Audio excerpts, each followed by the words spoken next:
Good evening, Hope Church and other viewers. My name is Jackson, and I'm here with my friend Wellington. Hello. And this is our second video in a series of videos that we're doing on the House of Prayer.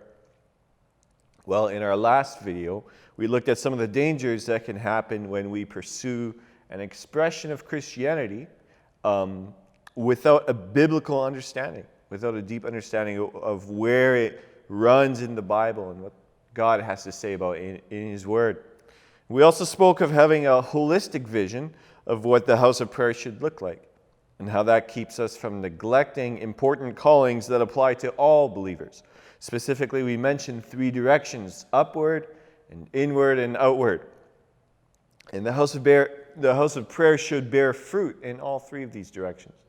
When we keep this holistic vision in mind, it helps us from becoming imbalanced or having an unhealthy tension between different people that carry different callings within the church.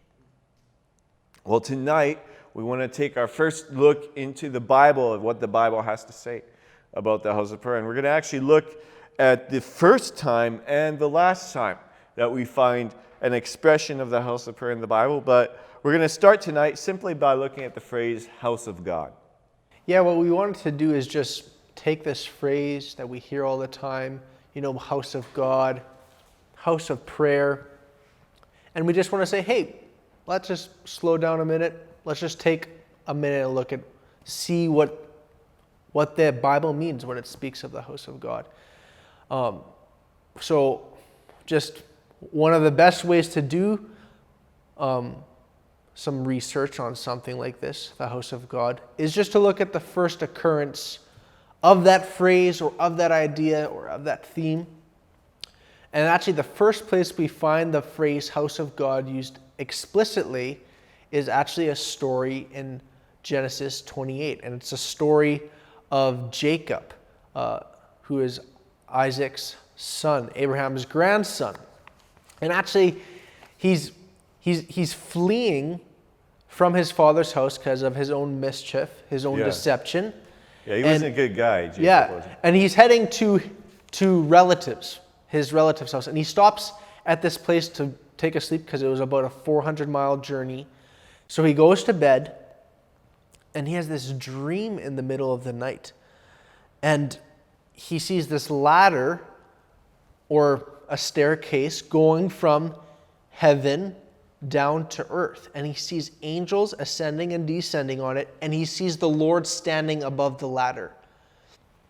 It's like a pretty crazy vision, pretty crazy dream. This guy that's been deceiving his own family members, has been doing some pretty shady stuff, and God reveals this to him. And so he wakes up, and this is what he says. He says, "How awesome is this place?" Or more literally, how terrible or dreadful, terrifying is this place. This is none other than the house of God. This is the gate of heaven. Which I find, those are kind of two interesting turns of phrase, because the house of God, it communicates a different, like if you were to say, this is my house, and then just take me to a place where you have like a ladder, that would be pretty foreign. What does that mean? So obviously, the house of God communicates more than just, a place where someone lives or just spends time there. Yeah, right? yeah, exactly. And so what we actually realize is that the house of God is primarily a place where heaven and earth overlaps, a place where God dwells. Yeah. And we see it's not everywhere. Yes, God is omnipresent, but He's not dwelling with His immediate presence everywhere. And so God's house is where His immediate presence is, or some people call it His salvific presence, just means the presence that He has with believers, with His people specifically. That presence isn't with everybody. Salvific presence. I've never heard that phrase. Yeah, and so pretty much it just means, an overlap between heaven and earth. There's an opening there. And so when we look at this phrase in this first occurrence, what it's meant to do is it's supposed to give us a paradigm, meaning a lens to look through. So whenever we look at every other time that phrase is used, or whenever it speaks of God's house throughout the rest of the Old Testament, and the New Testament, we are supposed to recall this story and think of a place where heaven and earth overlap. And I like that latter picture because it shows that the house of God is a place of action, right? It's not just a place, where you kind of come and, you fellowship with God and it's like a home, you make yourself at home. It's a place where you actually interact with the heavenly realm in a very special and tangible way. Yeah, and so some of the things we can take away from this picture of the house of God in Jacob's story is that first, the house of God is not necessarily a building. And that's something we want to talk about. How does being the house of God work? Is it a place? Is it a people? But it is not a constructed building. It is primarily just first a place where God dwells with his immediate presence. Second, it's a place where there's a connection or overlap between heaven and earth. And then thirdly, it's a place where God confirms his covenant with his people and then sends them out, commissions them on their mission, and he promises to be with them. I will be with you. So what you're saying, though, you're not saying that everywhere that there's a church, there's a unique portal, like a Jacob's Ladder-esque. Yeah, where the over church every building church is. Building. Yeah. And the nuance of house of God and how it is a place that changes throughout the Bible. That changes through the Old and New Testament. So it's but when we first see the phrase house of God, that's what it represents, is that place. And so just to give a very broad view of the whole Bible, I mean, this phrase, God's house, is spoken of hundreds of times, and every single time it's used, it speaks of a place of God's immediate presence. It's used to speak of Moses' tabernacle, David's tabernacle, Solomon's temple. And then even in the New Testament, it's used to speak of, Jesus says, my Father's house is to be a house of prayer. He's speaking of the temple. That's where God's presence was. And the church is then called the household of God. In Ephesians, in 1 Timothy, in 1 Peter, in Hebrews. And so what we begin to realize, that story back in Genesis 28 actually matters for us right now because we're linked to that story. We're part of the same story. This is not some ancient story that has nothing to do with us. It's very pertinent to us. The story of Jacob's ladder, it may contain the first explicit use of the phrase house of God, but when is the first time we see the concept of the house of God? And that's actually further back, right at the beginning of the Bible. Although the Bible never says so explicitly, the Garden of Eden is the first expression of the house of God that we find in the Bible. In a sense, it's the archetype, the foundation for the later expressions of God's house that we find in the Old Testament. Yeah, because as you look at the way even that the temple was constructed or what God has to say about the New Jerusalem, there's indicators in these things always pointing back to the Garden of Eden. So the Garden of Eden is the first expression of the house of God that we find in the Bible. And it's significant in that it reveals the deep purposes in God's heart in his creation of humanity and his establishing of a place of fellowship. When we look at the Garden of Eden, we get connected with the primary reasons for our existence. And I think sometimes, as we just go about our lives, our careers, families, relationships, we kind of forget that, the main reason that we're alive even is not these things. These are important things, but we have to be able to disengage sometimes and look, okay, why am I here? What's my purpose for being here? Yes. Maybe it's something that young people do more often than old people. I don't know. But it's healthy to not always be dwelling in an existential crisis, but it's healthy to go and look at it now and again and just reminding ourselves that, hey, we're here for more than this. Well, the Garden of Eden, that's, I would say, maybe the number one place in which we find indicators of why we are created. And tonight I just want to touch on a few details that are pertinent to our discussion on the house of God. Well, in the first place, and most importantly, we see that the Garden of Eden was the place of intimate and glorious fellowship between God and man. We find a God who deeply cares about his children, and he provides for all of their needs and all of their desires. And in fact, he even created all of their needs and desires.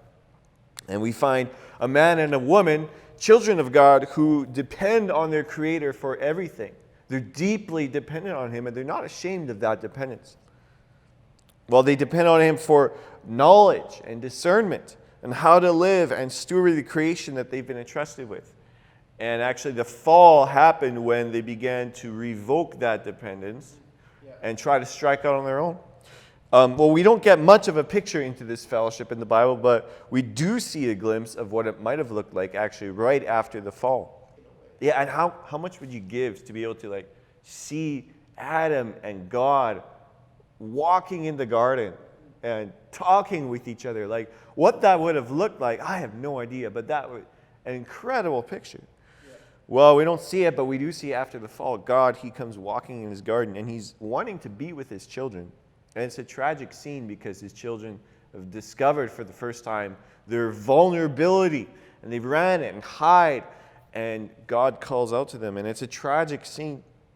And it's made all the more sorrowful by the realization that with a denial of entrance into the house of God, because they got kicked out of the Garden of Eden, and with that denial of entrance into the house of God comes a denial of that fellowship with God, right? With the Garden of Eden, with the house of God comes fellowship with Him. And if you can't be in the house of God, you don't have that fellowship.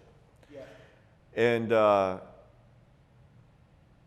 interestingly, it's God's desire for fellowship that kicks that plan in to restore Eden and to bring His children back. God doesn't give up. No. Well, we also see the Garden of Eden was the place of deepest fellowship, not only between God and man, but also between Adam and Eve. Now, obviously, this speaks volumes about marital love, but even for non-marriage relationships, this has implications. In the house of God, there's no need to hide anything. There's no need to be ashamed. Perfect love, without fear, reigned in our interpersonal relationships. And just to maybe touch on what could be an awkward subject, I mean, their nakedness in the garden.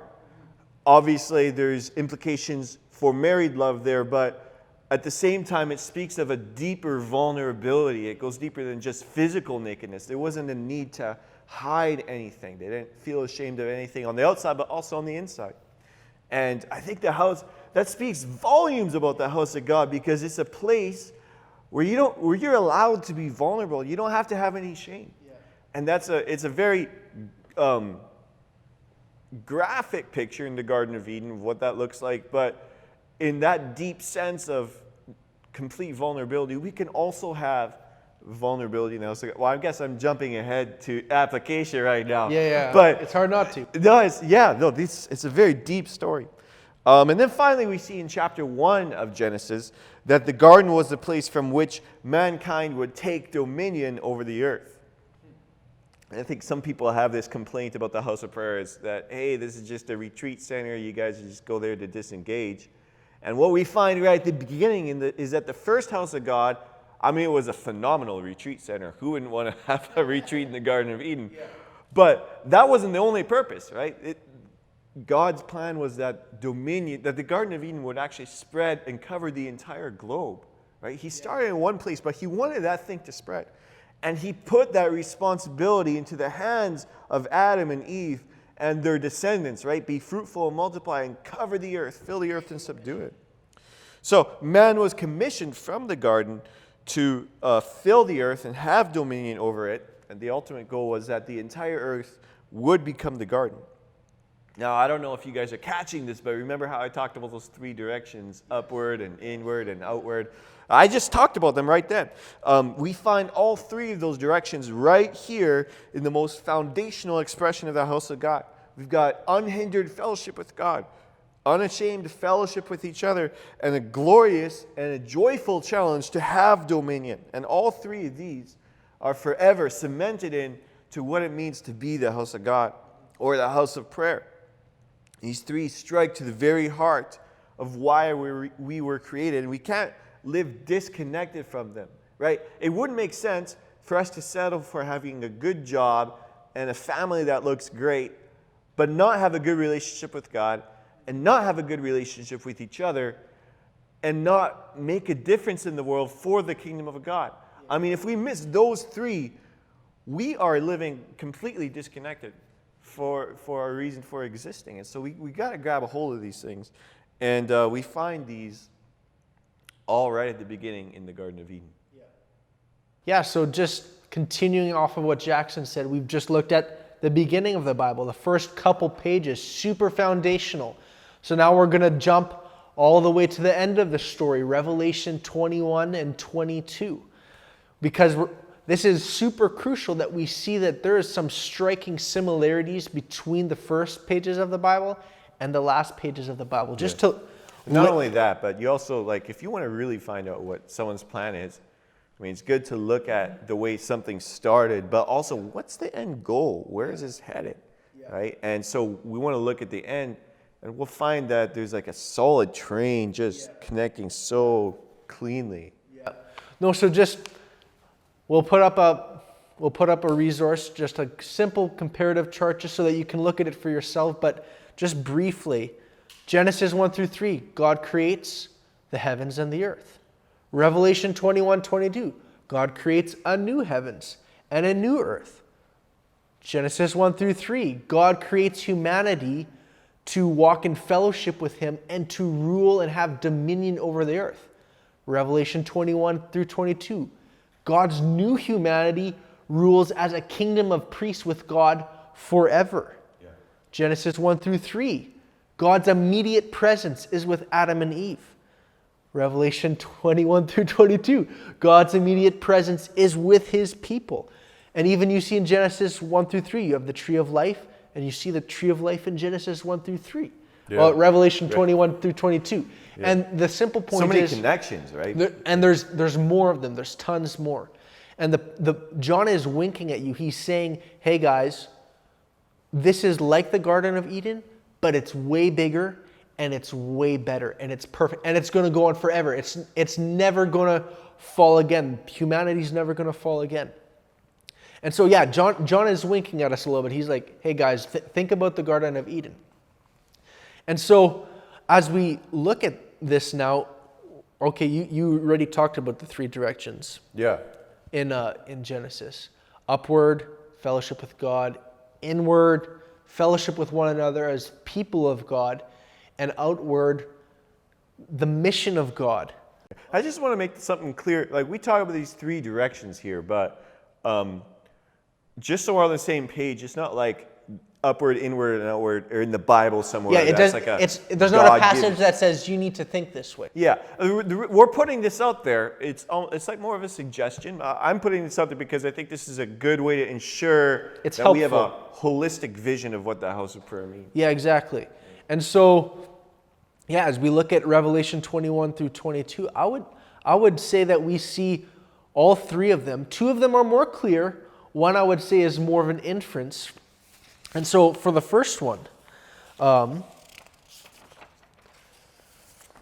we see unprecedented fellowship with God and men. It speaks of God dwelling with man, and that they're going to be his people and he's going to be their God. There's this, like, you are mine, I am yours. We're going to be his treasured possession forever. It speaks of we'll be worshiping God. We'll look on his face.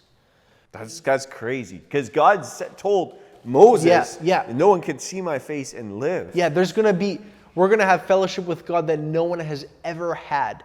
And it's not some just merely spiritual reality. It's physical. Here on earth, we're going to have resurrected bodies. I mean, the fact that there's going to be fellowship with God for eternity, there could be no greater proof of the priority of fellowship with God than the fact that it's going to last for eternity. Yeah, absolutely. Because some people, they kind of take like their vision of heaven, and they're like, I'm looking forward to heaven. I'm glad that I'm going there, and I just want to, live a good life. So someday I get to enjoy heaven. Yeah. And what we're trying to talk about is, no, there's actually the way that the Bible describes heaven and the New Jerusalem, the new heavens and the new earth, has massive implications for the things that we pursue right now, right? And so if we're going to have beautiful fellowship with God and glorious, close, unlike anything we've ever seen, fellowship with him for all eternity, Well, then we want to start pressing to that now. That has huge implications for the way that we live now. Yeah, exactly. And so that was the upward direction, fellowship with God. Second, and this is speaking of the inward one, the fellowship with one another. The Bible doesn't, the Revelation doesn't specifically say, there's going to be lots of unity between the saints, but there's some inferences we can clearly draw. I mean, Revelation is clear. Sin will be dealt with ultimately and finally. There's not going to be any more bloodshed. I mean, there's a list. Murderers and liars won't enter the city. There won't be backstabbing. There won't be divisiveness anymore. There's not going to be room for these things. It says no unclean thing will enter. And just imagine everyone on the earth absolutely loving God. How can you not love one another? I mean, John, the apostle, makes it so clear. If you're going to love God, if you truly love God, you're going to love one another. Yeah. Well, I mean, Revelation's so clear. We're going to love God forever. And it's a clear inference from that we will also grow in love for one another. Unity, we'll be doing this together forever. Thirdly, we still see a very clear mission for the people of God, even in the new heavens and new earth. And obviously, we don't really know what that will look like. No. But Revelation is clear that Jesus, the Lamb that was slain, he purchased us so that we would be a kingdom of priests to reign with God on this earth. So there's a very clear mission, and it's directly tied to the other two, because we're doing it together as humanity. We're doing it in fellowship with God, worshiping him. But yeah, we're called to rule and reign. Yeah. Just like Adam and Eve were called to rule and reign, and to have dominion. Some people have this vision, this idea of heaven as this like God just, he waves his hand, the entire earth and universe is transformed, and we just get to enjoy it forever. And we do enjoy the new heavens and new earth forever, but there's also this aspect of us ruling and reigning with him and partaking with him in these creative acts. Yeah.